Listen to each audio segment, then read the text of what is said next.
So జే జే హే తెలంగాణ సాంగ్ని మన కీరవాణి గారు కంపోజ్ చేయడం మనకు తెలిసిందే.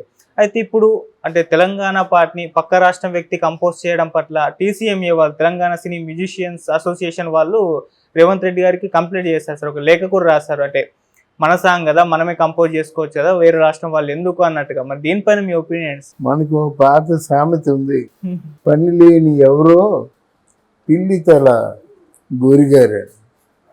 అలా కనిపిస్తుంది. ఇది తెలంగాణ దేశభక్తి సాంగ్ ఏమిటి, దానికేమో ఎంఎం కీరవాణి గారి చేత మ్యూజిక్ చేయించినట్టయితే వచ్చిన నష్టం ఏమిటి? అసలు కళ అంటే వీడికి ఏమన్నా తెలుసా? నువ్వు లతా మంగేష్కర్ తాలూకు పాటని మా ప్రాంతం కాదని తిరస్కరించగలవా? బాలమురళి తాలూకు పాటని మా ప్రాంతం కాదని భారతదేశంలోనే కాదు ప్రపంచంలోనే ఎవరైనా తిరస్కరించగలరా? అలాగే ఇప్పుడు కూడా ఘంటసాల గారి భగవద్గీతని ఈ ప్రపంచ వ్యాప్తంగా ఎవరైనా తిరస్కరించగలరా? అలాగే ఎంఎస్ సుబ్బలక్ష్మి ఆవిడ గానా నాపగలవా? భూపేన్ హజారికా ఆయన తాలూకు ఆ గజల్స్ని ఎవరైనా సరే నీ వినం అనగలవా? అంటే ప్రపంచంలో మంచి పేరు తెచ్చుకున్న వ్యక్తులు. ఇది కళకు ప్రాంతీయ భేదాలు ఉండవండి. ఒక హరీంద్రనాథ్ చౌరసియా తాలూకు సిరివెనల్లో ఆ ఫ్లూటు ఎవరు కాదంటారు చెప్పండి? ఆ ఫ్లూటు ధ్వనిని ప్రేమించిన వాళ్ళు ఎవరు ఉంటారు చెప్పండి? ఇవన్నీ ఎందుకు చెప్తున్నానంటే, ఏ మ్యూజిక్ అసోసియేషన్ అయినా సరే మ్యూజిక్ ప్రాంతాలకు అతీతంగా ఉంటుంది, దేశాలకు అతీతంగా ఉంటుంది. విశ్వజననీయమైన కళ మ్యూజిక్. సంగీతం వింటే మరి ఎందుకు ఆ సంగీతం, మీ సంగీతం మా సంగీతం అక్షరాలు ఏవే కదా, సరిగంపా కదా అక్షరాలు. అందువల్ల దీన్ని కాదనేటువంటి ఆలోచన ఎవరికి వచ్చిందో వాళ్ళకి చేతులు ఎత్తి దండం పెట్టాలి. ఎందుకంటే అది కాదండి. మంచి అందశ్రీ గారి తాలూకు చక్కని దేశభక్తి గీతం ఆయన రాశారు. అలాగే ఇక్కడ మన కీరవాణి లాంటి అద్భుతమైన మెలోడీ అందించేటువంటి మ్యూజిక్ డైరెక్టర్ కంపోజ్ చేశారు. అదేంటి ప్రైడ్ ఆఫ్ ఇండియా. అలాగే వందే మాతరం అని ఆయన చేశారండి. ఎవరు? ఏఆర్ రెహమాన్ అండి. ఇండియా అంతా పాడుకోలేదా? అందువలన దీనికి ఎవరు? ఏఆర్ రెహమాన్ పాడడం ఏంటి, తెలంగాణ వాళ్ళు ఒప్పుకోవడం ఏంటి, ఏఆర్ రెహమాన్ పాడడం ఏంటి, ఆంధ్ర వాళ్ళు? ఎంత సంకుచితమైన స్వభావం అండి. అలాగైతే మనకి స్వతంత్రం వచ్చేదా? గుజరాత్ నుంచి వచ్చాడు ఒక వైశ్యుడు.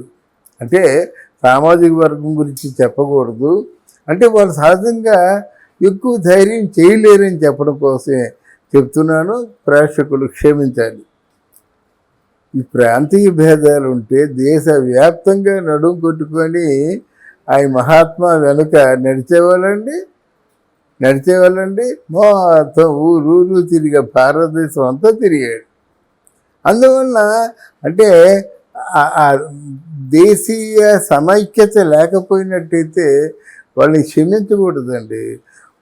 మీరు ఎక్కడ ఉంటున్నామంటే ఐఎమ్ తెలంగాణియన్, కన్నడియన్ అలా చెప్పుకుంటే ఎలాగవుతుంది? ఐఎమ్ తెలుగు అంటే ఎలాగవుతుంది?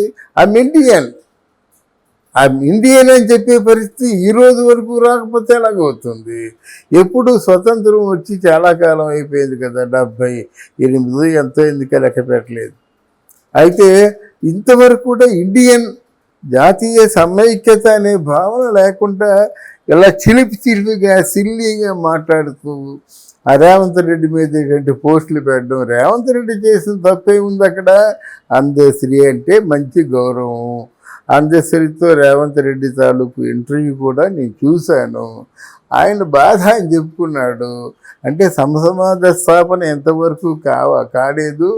ఇప్పుడు దళిత బహుజన పీడిత అదే వీళ్ళ వర్గాలు అందరికీ న్యాయం జరగలేదని చెప్పాడు.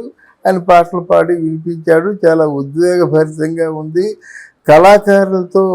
కళాకారుల పేరుతో ఎవరెవరు మోసం చేస్తున్నారు, ఎవరెవరు ఎంత సంపాదిస్తున్నారో అది కూడా చెప్పాడు. కళలకు వ్యాపార సరళి ఉండకూడదు. ఎంత ఇచ్చి మీరు కళాకారుని తృప్తిపరుస్తారండి? ఒక రాగాన్ని అద్భుతంగా వాడు వాయించేస్తాడు సౌరాశయ. దానికి డబ్బులు ఇస్తే విలువ తీరుతుందా? ఎంఎస్ సుబ్బలక్ష్మికి డబ్బులు ఇస్తే రుణం తీరుతుందా? అలాగే ఆయన పేరేం పేరు, మన బాలమురళీకృష్ణ గారు. అయితే వీళ్ళందరూ అతీంద్రియ శక్తులతో కారణ జన్ములుగా భావించారనేటువంటి ఆ విషయాన్ని ఈ కేసు పెట్టాలి అని అనుకుంటున్న వాళ్ళు, కేసు పెట్టిన వాళ్ళు తప్పకుండా ఆలోచించాలి. ఇది చాలా ఒక ఆక్షేపణీయమైనటువంటి ఇష్యూ అన్నమాట. అవును. అందరూ కలిసి ఉండాలి, ఐకమత్యంగా ఉండాలి, భారతదేశం ఇంకా గొప్పగా ఉండాలి. మనకేంటి, మన బాహుబలి సినిమా తీసినటువంటి రాజమౌళి ఏంటంటే ప్రపంచ పటంలో మన సినిమా, తెలుగు వాడి తాలూకు వాడి వేడి చాటి చెప్పి ఈవెన్ ఆస్కార్ అవార్డు కూడా 2 సంపాదించుకొచ్చినటువంటి తరుణంలో ఇంత చీప్ మాట్లాడుకోవడం ఎంతవరకు సమంజసమో ఆ మాట్లాడుకునే వాళ్ళనే ఆలోచించమనండి. ఓకే. మరి ఇప్పుడు దీని పట్ల రేవంత్ గారి స్పందన ఏ విధంగా ఉంటుందంటారు? రేవంత్ గారి స్పందన ఏంటండి? ఎవరి స్పందన అయినా ఒకలాగా ఉండాలండి. ఇందులో రేవంత్ రెడ్డి తప్పేది అంటున్నాను.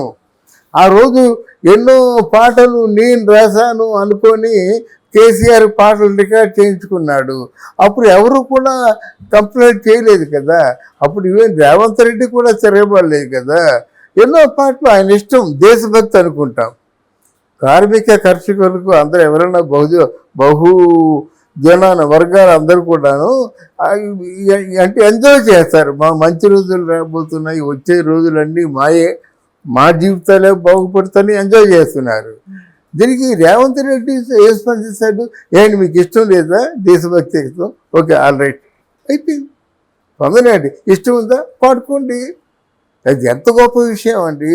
ఒక రాష్ట్రానికి ఒక జాతీయ గీతాన్ని వాళ్ళు పాడుకుంటున్నారంటే మన జాతీయ గీతం ఉందా? ఆంధ్రప్రదేశ్లో ఒకటే గీతం. అంటే దేశం అందరికీ ఏంటి, జన మనయ్ కదా, అది ఒకటే జాతీయ గీతం కదా. మా రాష్ట్రానికి ఒక సెపరేట్ జాతీయ గీతం కావాలనుకుంటే అది పొరపాటు అన్నమాట. ఇష్టమైతే పెట్టుకోండి.